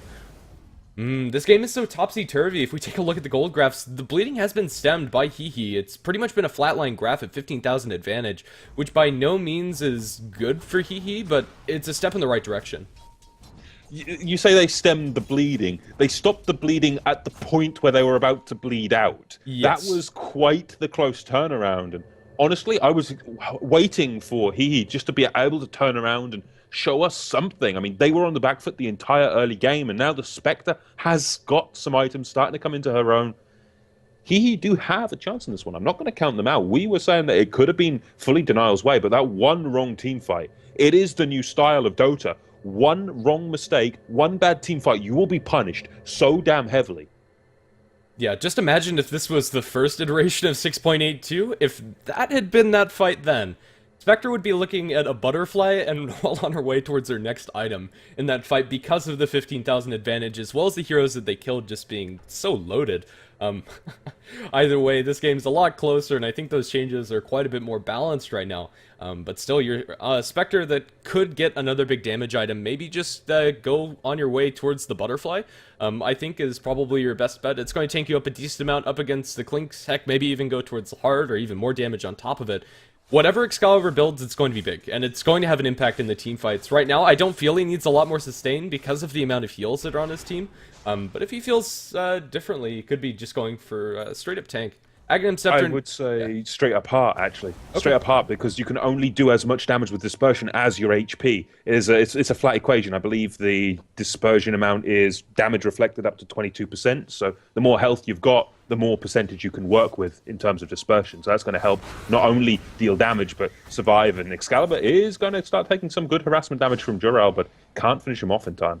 And he actually did go for the Diffusal instead. So, Yeah, not a huge fan of the Diffusal Blade. I was hoping for something a little bit more hard-hitting. Eventually, the Diffusal Blade's going to be pretty irrelevant. There's not anything great to purge off, with the exception being Scythe coming out from the Clinks. That's a pretty solid spell to take off of yourself. Or take off of an ally, rather. But it's not going to help the Spectre if she's the one getting hexed. Still, if you're able to unpig the Dazzle and make sure you have that Shallow Grave, or get the Defensive Disruption off, it could be pretty important, although the extra damage from the Agility as well as the Mana Burn is going to be pretty solid on these supports, and Skywrath Mage might just die in the duration of an ultimate. Only 910 HP and 2 armor on Sky. But one other thing I'll point out here, Denial did just finish off the last Tier 2 tower on hehe's side of the map, so all outer tier towers down now. We're looking for that next big fight. We're looking for the Tier 3. But I'm wondering if Roshan isn't going to be the deciding factor before they go high ground. He's going to be online in just over a minute, so that could be the next target, the next order of business. BKB now in the Clinks as they drop the Spectre ultimate. As they smoked up, they're going to be able to jump into this fight as Spectre does reality in. Not doing enough damage, but Cryo J is more or less completely dead. The Flame Break is going to delay things, but the right clicks as well as the burn is going to be enough. Spectre Haunt to scout out a gank as well as to kill one of the enemy heroes. It's okay. It's not great. Roshan's not available for hehe, which is unfortunate for them. They might have been able to take it, but with the BKB now on your Clinks, it's flying out to himself on the courier. It would be pretty risky as well. Jiral's getting pretty close to being 6-slotted. His impact isn't really going to be much greater than this. Potentially we'll see him get a unique attack modifier to replace that Midas, but I think it's just going to be an MKB as his last item. I would think an MKB would be the most reasonable choice. I mean, there is that potential threat of a Butterfly and Excalibur. That's more than enough reason to get an MKB, as we do get another pause. Unfortunately, we seem to have game of pauses going on here, but nonetheless, it's hopefully going to stop when we come up to Game 2. This is, of course, a best of 3, ladies and gentlemen, so these teams will be at it again. Hopefully with less pauses. I know we all hate the pauses, but they are a unfortunate part of the game right now. Shadow Demon currently the saddest pig I've ever seen. He's on 34 HP, and he's going to be turned into bacon very soon, as another Searing Arrow is going to land onto him. Hey, Shadow Demon Bacon Kebab, what more do you want? Well, he actually is being graved up by Dazzle. He's currently in that animation. It's going to drop on him immediately as the game unpauses, so the pig's life is going to be extended for a little bit longer, but I think it's only going to be just. Let's see. There is a relocate coming down from the south from the Wisp. If they want to use it to save the Shadow Demon, they might just let him die, however. Let's see. Jiral he doesn't need to relocate that. That's in range from to tether. Oh, let's see. He might have to relocate him back to base and then tether. That actually could work there. But he actually already has the Shallow Grave effect on him if you check out the Coon. The animation, it's a very short one. I mean, straight into the Shallow Grave, as well as the weave. Not going to be able to pursue the kill, but the Coon will survive this one. It is, I suppose, the nice benefit here for Hehe United. They do have that medic build, the defensive support variety. And honestly, the only thing that I think would add even more to the healing would say have a Necrolite. And I'm hoping to honestly see some Necrolite in this patch, considering the nice buff he got. It's now a guaranteed 30 seconds added to the respawn time. Imagine that at level 6. Honestly, I would have loved to see Necrolite in place of the Venomancer. I think it would have done more for them, to be honest. Let's see. They're currently spotted out. They're going to throw a concussive shot to wave the Coon, but there's not going to be any follow-up for that. Right now, it's just an awkward standoff, and that's going to be broken as they blink in. They get a Hex off onto nothing. Now they go into Chip Sagan. He is currently a pig as the BKB and the Bat Rider is going to be used. Spectre's going to be man-fighting, but with the BKB on Jarrell doing very little damage. The illusions coming out from the Shadow Demon onto the Spectre going to be nice and will chase Denial away for now. Nobody's dying. That might change with Funzy being pursued. They don't have the Spectre here, so the damage is fairly limited. Funzy turns around. He has BKB. Now going to go for the Light Drain onto HWA. Force Staff's going to get him up to the high ground, keep him safe. The Skywrath Mage Force Staffed away as well as everybody's just kiting around the Spectre. They're trying to keep Excalibur's arm length. Jarrell working on it in his as well as the Venomancer. Dazzle is... yeah, going to be completely fine as Jarrell's being focused down by the Spectre on the sidelines. No BKB now. He might be in a lot of trouble as Excalibur is chasing him pretty darn fast. They're looking for just a little bit more to bridge the gap. The Wisp Orbs are going to land onto him. Do they have enough damage? They need 2 more bounces. Not going to find it, and Jarrell is too fast with Skeleton Walk and the Blink Dagger, and Jarrell escapes within 50 hit points of his life. Only 1 death in that entire fight. So much kiting being used by either team. The Force Staff usage is 4 on the Radiant side and 6 on the side of Denial. A crazy fight that doesn't really swing in the favor of either side. Slight win for Hehe. Very slight, but all that time where they're just chasing and fighting, they're not farming, so it's a hard one to call. But one thing that I do like from Denial there, they were treating Excalibur with the respect he deserves. Keep him at arm's length. Keep him kited. If he can't right-click, he takes away a lot of the damage of the Spectre. I mean, he doesn't gain anything from his Desolate if he can't right-click. It's absolutely perfect. It's just like with an Ursa. Keep it at arm's length. Don't let it get near you. There's only so much damage a Radiance can do on its own. And I'm honestly surprised we didn't see an earlier Haunt in that one. Be able to get on to say that that Pugner before he could escape this. But it's a close one. A very close one. Hard one to call, that fight. Still, the advantage is about 15,000 in favor of Denial, and experience almost at that same mark. The graph is actually a little bit misleading since we did have a fairly elongated pause throughout most of that, although it just kind of drops down and then flatlines at 15,000. They haven't been able to make much more of a lead. This Roshan might help them get towards that next objective, which is high ground for Denial. Hunt is going to be up in 11 seconds. It is going to be Klink shipping out his Midas as he's going to be the one to pick up this Aegis. Klink does a whole lot of damage as long as he's able to stick on the target, similar to the Spectre, although not to the same extent. We aren't going to see a smoke up coming out from Hehe, but they are currently grouped up, potentially looking for a move like that. Excalibur's farming up the enemy jungle and might be in a little bit of trouble here. I think he actually might be, especially now he's been scattered out by effing mad. In comes the Bat Rider. This is not where Excalibur wanted to be. If he goes down, this is going to be pretty major. Skywrath is there. They've got the Ancient Seal. You've got Nihis coming in to try to get Excalibur out of there, but they're not going to survive this, I don't think. Excalibur doing everything he possibly can, but one more zap coming through from Funzy's Death Ward. That's going to be enough to clean up that Spectre, but Nihis will manage to at least escape as his relocate times out. Yeah, I think I would have had a better chance of saving the Spectre if instead of relocating in to try to get the Spectre out, if he boots have traveled in and then went for the relocate. It's still a close call either way. Spectre, fighting for all that she's worth, isn't able to do it. Spectre's next item choice is actually going to be a Refresher. It's going to be nice to have the double Haunt. It's going to do a lot of damage to these supports, but honestly, I'm not sure if it's going to be hard-hitting enough. And speaking of hard-hitting, we have Jarrell in the enemy jungle, fighting a Chip Sagan, currently a pig, and no Shallow Grave's going to save you here, but the Wisp might be able to. No, the crits are too much.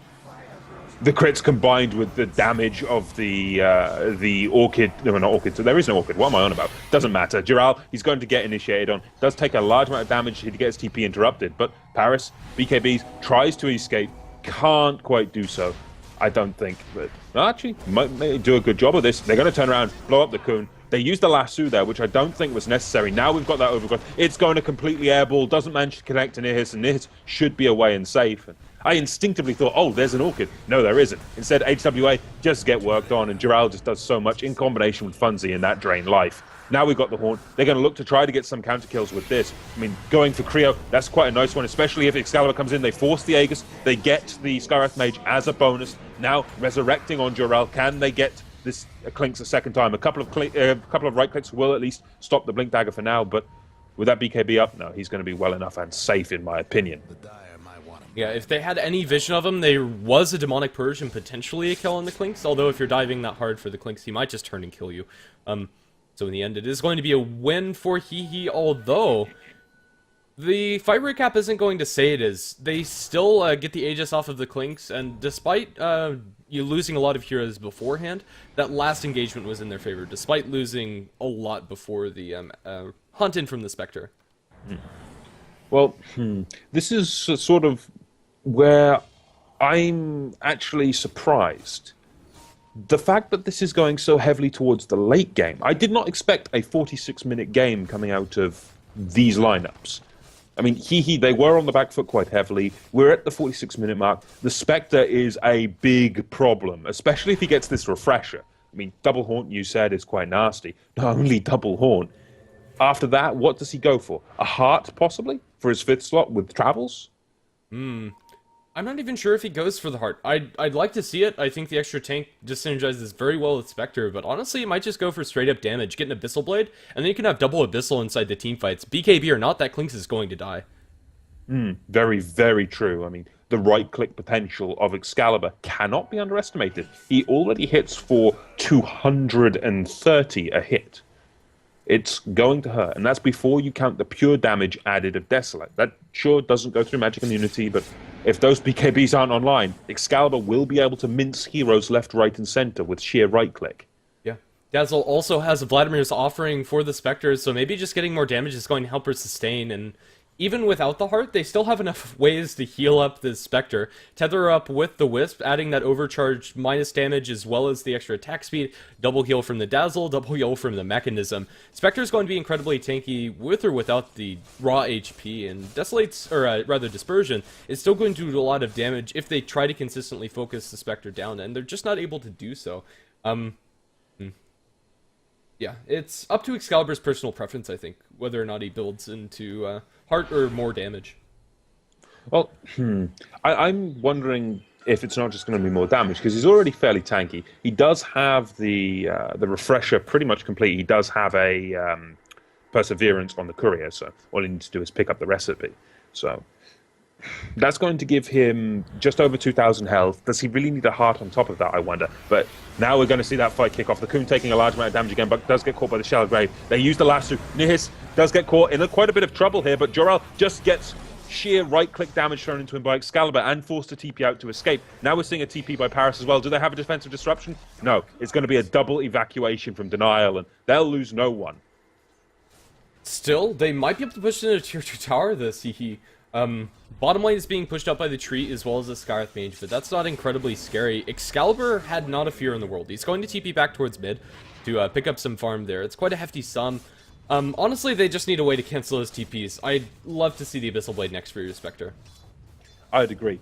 The Abyssal Blade, the ability just to get that lockdown on heroes is going to be very nice. Mix that in with just the sheer amount of escape play we've seen from Denial, it's the right choice. But the Coon, now in a lot of trouble, will go down this time. Those crits are too high. The Blink Dagger play is there. They're looking for HWA, but the Weave's now thrown, starting to at least tank up HWA a little bit and weaken Jor-El, but now they're going to look to try to finish him off. Can't quite manage to do so before the TP. Flamebreak, however, will cancel Tip Sargent's TP, and he's going to go down. That's a double kill the way of Jor-El. A wicked six spree as well. This is a scary Clinks.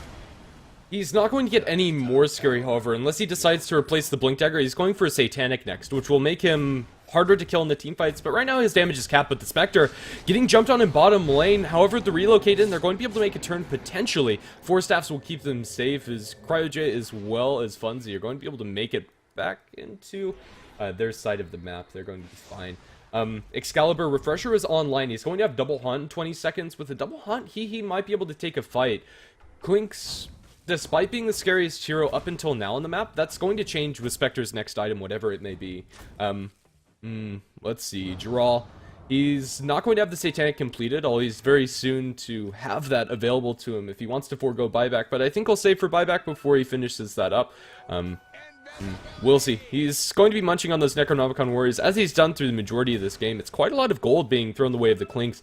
400 from picking off both of those, as well as a lot of HP and damage on top of it. It's one of the nicest things about Clinks. If there's a problem with Necro books, who'd you call? Clinks. Or anyone with a Hand of Midas as an innate. But we're at that point where the Hand of Midas just does not matter anymore. So it's the nice hero mechanics. I mean, I do like Clinks as a hero. I mean, the Bone Fletcher, I'll get there eventually. One of the older heroes around, and it's good to see him get the play he deserves. Yeah, I think that's fair. Paris was hunting inside the enemy jungle, moving incredibly fast with an S and Y. On top of Boots of Travel, Blink Dagger, Force Staff, an incredibly mobile bat is very scary bat. But unless Drell is there, they can't really go for those kills, and nobody was poking their head too far up. With the Poison Sting on him, he's already moving at 400 movement speed. It's 452, just by default. That's with any actives. Not subscribing to the Mask of Madness build on your Bat Riders. Potentially a Refresher would have been nicer for the Bat instead of going for the Sanj and Yasha. I think that would have scaled better with double Lasso, double BKB, as well as double Shivas. But either way, Bat Rider is completely capped out. Despite not having the most net worth, there's not really much he can replace. The only thing that I would like to see on him, in all honesty, would be a Sheep Stick, but that will be if that BKB is no longer the right choice. And it's already at a 5-second duration on the BKB, so a Sheep Stick could work here. I mean, it would give him a little more right-click as well, but most importantly, that Hex effect. I mean, that's extra lockdown on top of the Lasso. It's a very nice one. The other option, and this is a very rare occurrence, of course, Refresher Bat Rider. We've seen a couple of double Lasso bats in the pro scene in the past. It's incredibly rare, though. I think it's actually part of the traditional build, although we don't usually see bats getting to there. Usually instead of going for the Shivas, you see that replaced by a Hex, and then your last item is usually the Refresher, to get the double Hex as well as double Lasso, but I'm not sure if he'll go for that with this build. I'd like to see him replace the BKB with a Hex, but still 5 seconds of Magic Immunity is nothing to scoff at, especially when you're dealing with the Spectre. That's the duration of one of the Haunts. I suppose that's one way to think about it, but this is still an interesting one. As we get to the 52-minute mark, this has gone much, much further than I thought this game possibly would go, and I'm wondering, what is the next goal? What is the next objective for Denial before they try to push again? Because the longer they wait, the more they lose. Hehe, they're recovering. Their Spectre has got farm, their supports as well as the Venomancer are getting farm, and the Venomancer does have that full Aghanim Scepter now about to fly out to him. So, on top of having his Veil of Discord, he has an Aghanims at Poison Nova level 3. That is going to hurt. 60-second cooldown, 16-second duration at 108 damage a tick. Napkin math alone says that's going to hurt.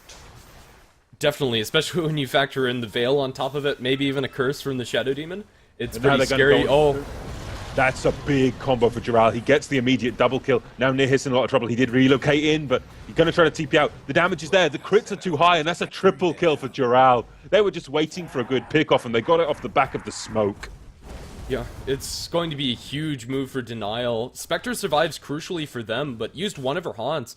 Excalibur now is in a bit of a pickle, going to be forced to 1v5 the enemy team without the backup of her 3 sustainers or medics. Buyback on the Wisp is going to keep her alive a little bit more, but that's going to completely delay your heart on Nihiz.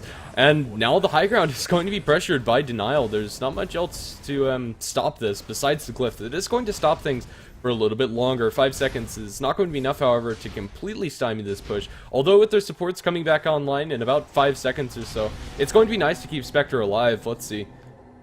I think they're going to be able to continue. Yeah, they can't risk continuing this. There's just too much ability to turn a fight around for Hehe at this point. I mean, it's the unfortunate turn of events. They had an opening, they just couldn't force the tower enough and do enough damage. And even if they did 100% commit to that tower, they would have to fight into a Spectre with Haunt.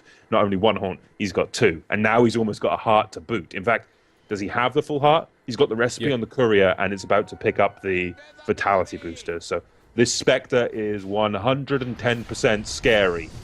And now it's a case of blink in from Paris. He's looking for the Lasso. Does go into Chip Sagen. The Ion Cannon of the Mystic Flare. More than enough to bring down the Venomancer as well as the Shadow Demon. They get the double kill onto Jural. That's the death of the Dazzle. And now they're chasing. They want Excalibur, but it's a relocate out. They're going to wait potentially for the Wisp kill off the Wisp, and then maybe look for the high ground. I don't think Roshan's even necessary if they can kill the Wisp here, so it's a nice thing to keep in mind. And he's going to be coming back. Can they kill him? That's the question. There is more than enough damage there, and just look at that life drain. Oh, that hurts. It really does. Spectre survives, but to what end? The single Spectre with no haunts is not actually very scary for Denial. Yeah, they're not even going to bother with Roshan. They don't need to. Up to high ground they go, and this push is probably going to be a lot more successful. 20 seconds. The Venomancer is back online. Should be enough to get one lane of racks. They're going to start healing into a creep that was more or less unnecessary, but Funzy with an axe doesn't actually care. Truth Tower is going to fall, and the racks soon to fall after. With Strafe on the Clinks, it's going to melt. Yeah, there's no way they can hold these racks. With the first set of racks goes down at 56 minutes. They're going to go for a second. However, the team is almost all back alive with the exception of that Wisp. Can they defend 4v5? That's the question. Paris does come in. Shiva's guard there. He grabs Excalibur. Can they kill Excalibur? I don't think they can. He's going to take too little damage, but they do kill the Venomancer in the meantime. Now they're trying to throw everything they can into Excalibur. The defensive disruption comes through from the Kundo, but he'll pay for it with his life. Now comes the turnaround. Jorel is beyond godlike. Can they finish off Jorel? The Satanic is just buying him time. He's going to go down, and that's a huge amount of gold. 905 for the beyond godlike spree, as well as anything else extra on top of that. He's back up to 4,500 gold on Excalibur. They managed to defend the second set, and I think that was just Denial getting a little bit too greedy. Yeah, they should have backed off after the first set of barracks. I don't like this Diffusal Blade on Excalibur. I think this is the point where it becomes pretty much a dead item in its inventory. Imagine if that Diffusal was the Abyssal Blade we were talking about earlier. Eventually, Excalibur might consider replacing its Radiance as well, but Excalibur, for all intents and purposes, is capped out. Diffusal Blade's probably the next thing for him to replace after he gets Boots of Travel, but still, he find themselves with a new lease on life. At this point, one lane of barracks is not very scary, honestly. 57 minutes in, the Spectre can deal this very easily alone, and we'll find a tier 2 tower in mid if she continues. I don't think that's the right choice, but Excalibur is going to consider it. If they push straight for this tier 2 and manage to get it, it's going to be an extra objective, but it's a very hard one to stop. Now they're going to come in. Excalibur thinking about it with the lasso from Paris, but doesn't commit to it. Instead, they're just going to life drain from the sidelines, but Excalibur still is just so damn tanky. Now he's being healed. This is going to be incredibly hard to stop, and Funzy could be the victim here. 4 stuffs up to the high ground. He's bought enough time. Equally, 4 stuff out by Creo, but now we get that turnaround. The overgrowth is there. Can they finish off? No, they can't. Instead, Horn, and he's just going to go to Creo to get out of that Mystic Flare. And now the turnaround, they're going to turn on Funzy. The BKB, they're trying to TP out in time, but there is just so much right click. He cannot escape. It's a double kill for Excalibur. They killed that tier 2 in the mid lane as well. Now it's going to be the tier 3 mid lane. They want the racks. They want to equalize it. Buy back over from the Pugner. The Clinks is now back alive. 4v5 this time on the other way. Then comes the lasso. They're going to try to kill Excalibur, but the relocate doesn't manage to get Excalibur out there in time. He's taking a huge amount of damage. Paris going to go down potentially to a few more right clicks of this Spectre though, but Haunt from the Spectre is going to buy him enough time to be able to get out. But the damage from Jorel will clean up the Shadow Demon as well as that Venomancer. Spectre does survive on the backlines, and that's 116 seconds with no Pugna. Excalibur now with 7,600 gold casually in his bank, can buy anything. Replace that Diffusal Blade, please, with the likes of a Basher. Maybe just go for the full Super Basher if you can throw Buyback to the Wind. Honestly, I think you just get some heavy-hitting items for Spectre. As long as he's paired up with that Wisp, he takes hardly any damage. If you look at the damage reduction, it's 20% from Overcharge, another 22% from Dispersion, then 3,200 HP. Not even considering any heals from the Dazzle as well as the Wisp. That's ridiculous, and we're going to have a full heart on our Wisp. If he's able to stay on the backlines and not take any damage, Spectre's going to be immortal. Near enough, yes. The thing I'm going to throw out there as well, I say sell the Diffusal, buy a Butterfly. I don't even think the Abyssal Blade is needed. A Butterfly added to all of the illusions, having a heart and the evasion, it would force the Clinks to buy an MKB, and that I don't think is gold that the Clinks has available. Actually, no, he does. He's got 8,000 gold, but what am I on about? Of course he has. Everyone's got loads of gold. 8,300 gold on the Clinks for Jorel. MKB seems like the right choice, especially now we see that Butterfly picked up. This screams we need an MKB, otherwise Excalibur is just going to wreck face. Yeah. At this point, I'd consider shipping the Radiance for the Abyssal. I mean, it seems like, I don't know, I'm putting a little too much focus on that item, but honestly, the Radiance isn't doing much for him, and I think getting the upgrade would be nice. We're not going to see that until he has probably 10,000 gold in his bank. Not that much, but 7,000 thereabouts, so he can ensure that he one-shot buys the Abyssal as well as having buyback. But we're getting For to that point. 7,000, he won't cut it. The Abyssal costs 6,700. Yeah. Well, you are also selling your Radiance, so that's another 2,000. Okay, I suppose. Yeah. It's a lot of gold. Well, Regardless. we're looking for the 7 slot now. The 7 Yeah. slot, the double courier, the 30 sentry wards. Yes, I'm referring to that game, but I think we're. You could also like keep your refresher on the courier and just haunt, and then switch it out, and then haunt again. Yeah, certainly. I mean, I Yeah. could believe it. This is the type of game where I could believe it. But I think for the flip side, Denial, they're looking for an MKB, and I mean, there's your There you MKB. I'm going to utter the mythical words. This is the game where a Divine Rapier might be the thing to kill the Spectre. Maybe he's actually going to give up his BKB in replacement for the Monkey King bar. I would have liked to see him get rid of that Blink Dagger a little bit more, but I don't know. The Blink Hex Initiation is not something to be afraid of. Blink Initiation is going to go the way of his, but the instant Haunt is going to come through. The Defensive Disruption is going to keep the Dazzle alive for a little bit longer. Excuse me, the Wisp. Also the heals. The Shadow Demon's not going to be so lucky. The crits aren't coming out for Jarrell's on the backline. Spectre is starting to wreak a lot of havoc with the second Haunt now doing a whole lot of damage. Jarrell's being focused down. He does have the Satanic to sustain. Excalibur's going to Manta out of the life drain. Now Jarrell being focused down. Jarrell's falling. Jarrell to fall. He's going to die. Cryo J now being focused down by Excalibur. They need to run away from the Spectre. Spectre's on fairly low HP, but now with the Wisp coming back to join him, it actually doesn't matter. Invis on effing Matt isn't going to help you with those Necrobook 3s. They throw out a Spectral Dagger, buyback from the Clinks. Spectral Dagger lands into Cryo J. Can they really chase this deep? Potentially. They're not going to go high ground, however, as the buyback is going to be forced out as Shipsagan focused down. He's a pig, and now he's dead. Spectre's alive on the back lines, and Spectre is going to survive throughout the entirety of this. Buyback available for Dazzle. A win for hehe by all of the different metrics. Buyback forced out by the Clinks, and the gold swing of 4,000 gold. Yeah, quite the advantage right there. And now we get a gem on the Spectre. Who's going to be carrying said gem, I wonder? I mean, maybe put the refresher in the stash and just carry a gem around, considering he's so tanky? No, I think he's just buying that for his team, give it to the likes of the Shadow Demon or the Dazzle. It might die, or they might lose the gem, rather. But I'm not sure it matters. Actually, the Venomancer is probably your prime suspect. 1 second. Oh, okay. Just did I see that correctly? I'm not sure what you're Nihis. looking at. Nihis, look at his items. Holy cannoli. Okay, so hear me out. Hear me out. When you're hitting with 190 damage a pop, now you factor in the Vladimir's offering, you actually heal more with the Satanic than you do with the Heart, if the math is correct. When you have that lifesteal on with the boosted lifesteal, that's 175% lifesteal for 3.5 seconds. Wisp-based attack time actually isn't that bad, but they find themselves in effing mad. Effing mad is effing dead. He is going to drop a gem on the ground. But yeah, I actually think the math is going to help him out because that Heart is going to be cancelled in the team fights. Satanic is not going to be so, and despite looking incredibly weird, I like this choice. I'm not sure if it's actually going to work, but in theory, it's going to heal more than the Heart. Theoretically correct, maybe not the best form of correct, but on paper, I suppose, with that logic, it can make sense. Yeah. I still have to sort of scowl and think, what in Divinity's Edge is going on? Yeah.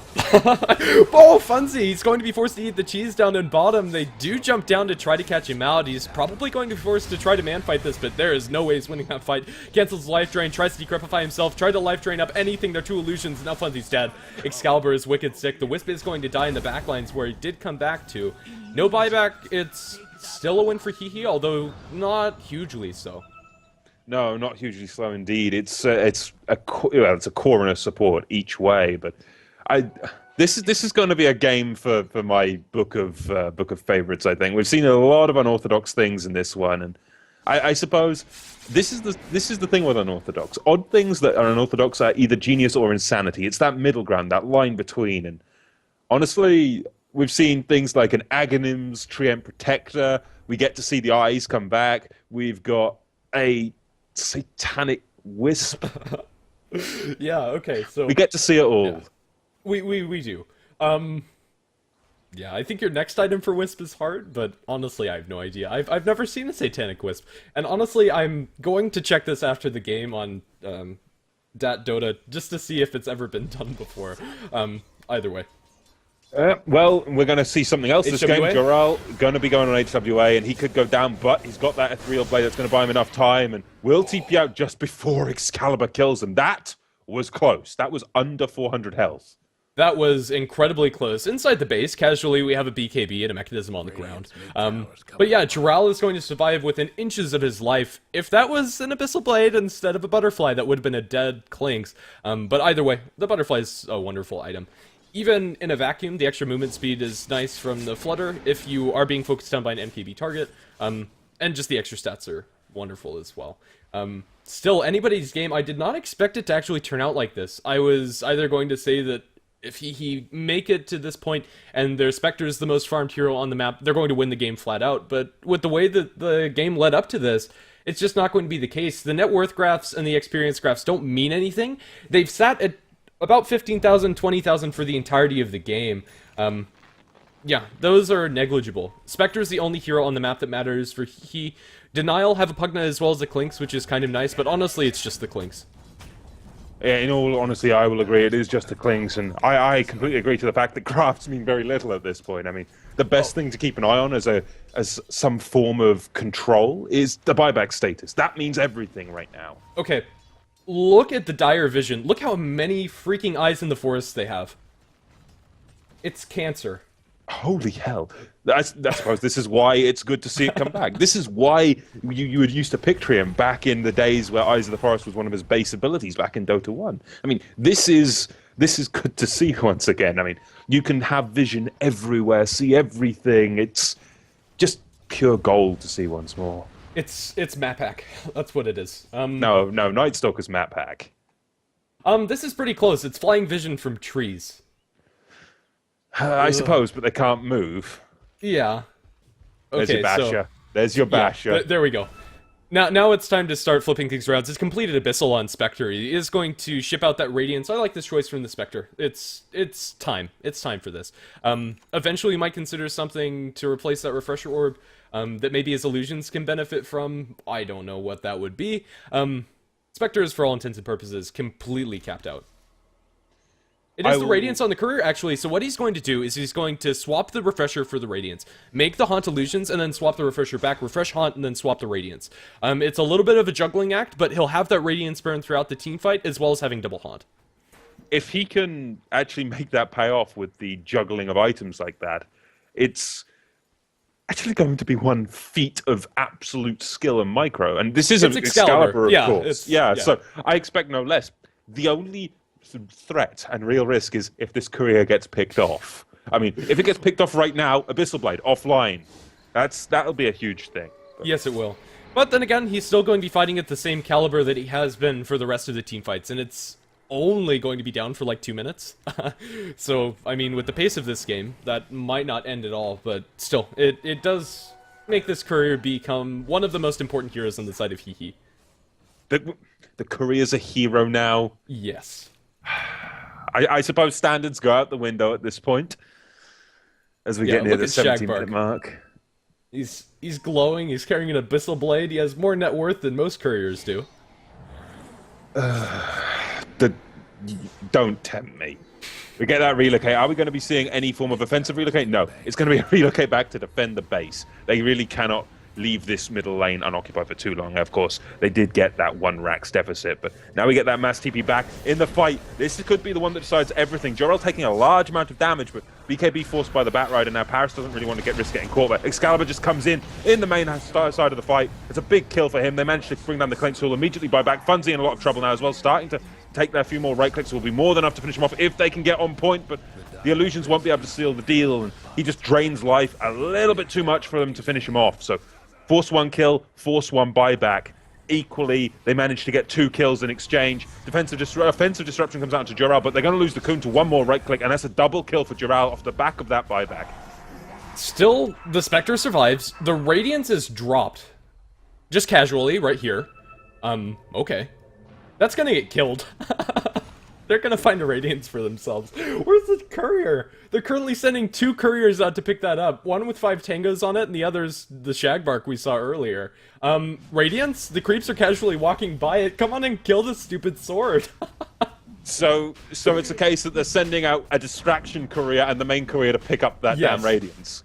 I see. Roshan going down this time in favor of Denial. This will at least help them in terms of surviving that threat of a Spectre. And they'll put the Aegis onto effing Mad, so he's going to at least guarantee the ability to get off an Overgrowth. Ferrying Radiance... Christ. This is Hehe United, ladies and gentlemen. I've come to expect absolute madness out of Hehe. I've seen pretty much everything you can think of, and down goes the courier. 5,150 net worth. That was now the dead. Radiance. That's pretty big. Pretty damn big. I mean, they still have the Abyssal and the Refresher. Refresher is often cooldown for 80 seconds, so they're not going to have the double Refresher, double Abyssal for that. But still, the Spectre was able to assassinate the Clinks. Clinks is not going to have buyback for the longest time, and if they can replicate that fight, even if they lose all of their supports, as long as the Spectre lives, it doesn't matter. And the Wisp, I was hoping for the Satanic to actually be used there. It wasn't, so take that as you will. I want to see some big heals coming up from that Wisp. You want to see Satanic Healing Wisp? Yes. I see. But I want to see Crit is the next item for Nihiz. Back in the realm of... Oh, God. I was about to say back in the realm of sanity, but no, apparently not. Out the window. Yeah, sanity went out the window when we got past the hour mark, just like with all casts. This is, I suppose, standard these days. But this 3 plus Venomancer heal Excalibur kind of strategy is actually paying off if they can take it this late. I mean, Excalibur is exceptionally hard to kill. How do you deal with him? Part of me wants to say this is the game where a Rapier could be a possibility from Denial, just to kill Excalibur. But yeah, I mean, if they lose said Rapier... Okay. It would be all in for Drawl, but he'd have to replace the Blink. There's your first taunt coming out from Excalibur. Does very little to nothing. He is going to Reality on the backlines, however. They're not able to get any kills. They lose to Tier 3. But at this point, that Tier 3 doesn't really matter. The gold is negligible towards the enemy team. The Rapier is actually not as risky as you'd think, since he does have a Satanic, as well as a lot of attack speed, ability to lock down with the Scythe. And if he drops it, who's going to pick it up? The Wisp? Yeah. Yeah, in your dream world, the Wisp would pick it up just for massive healing of a Satanic. I suppose. So this is World of Grandis, I suppose, right now. Well, I mean, Spectre would have to drop the Refresher or something huge in order to pick it up. I'm not sure he'd be able to use it effectively. It would probably be picked up by one of the supports and then just left in the base. Maybe Excalibur can juggle another item on that courier, but I doubt it. And if the courier dies, the Rapier, my goodness, that other relic item is going to be on the ground. Well, relics get abandoned, what can we say? But, as we look at this, I was going to say, let's bring up the graph, take a look. No point in that anymore, really. I mean, we can bring up the numbers on the graph just for sheer massive numbers. I mean, that's a 30,000 gold lead, the way of Denial in team net worth, and a 30,000 experience lead. But it does not matter. That golden experience means nothing. The healing power of Hehe is more than enough to sustain Excalibur, and Excalibur is juggling around items now. I mean, I think this is a 6, 7 slot Excalibur right now, or is this an 8 slot now? Just the Radiance on the courier for now. Yeah, it's only 7. Just a respectable 7.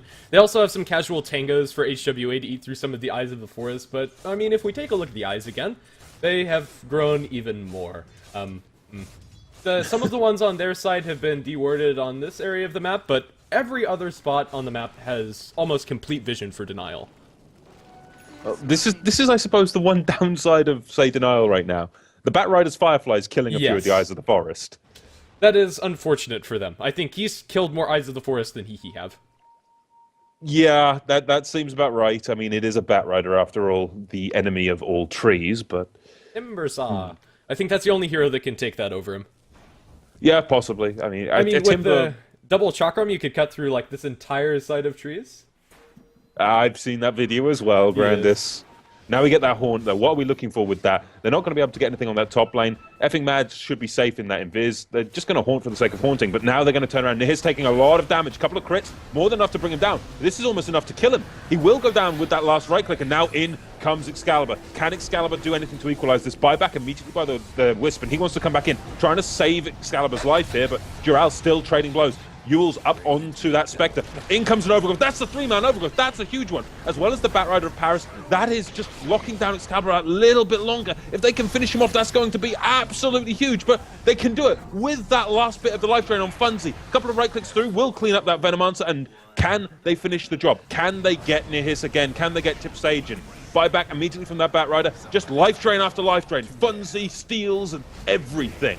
Chip Sage will try to buy some time, but that Shallow Grave won't save him this time. Life drain does in another one.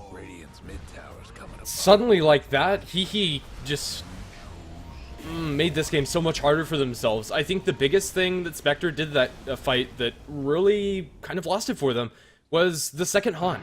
I'd love to see Spectre hold on to that haunt so that they have a way to initiate in the fights after the buyback. Right now, Spectre has buyback, but his damage actually doesn't matter.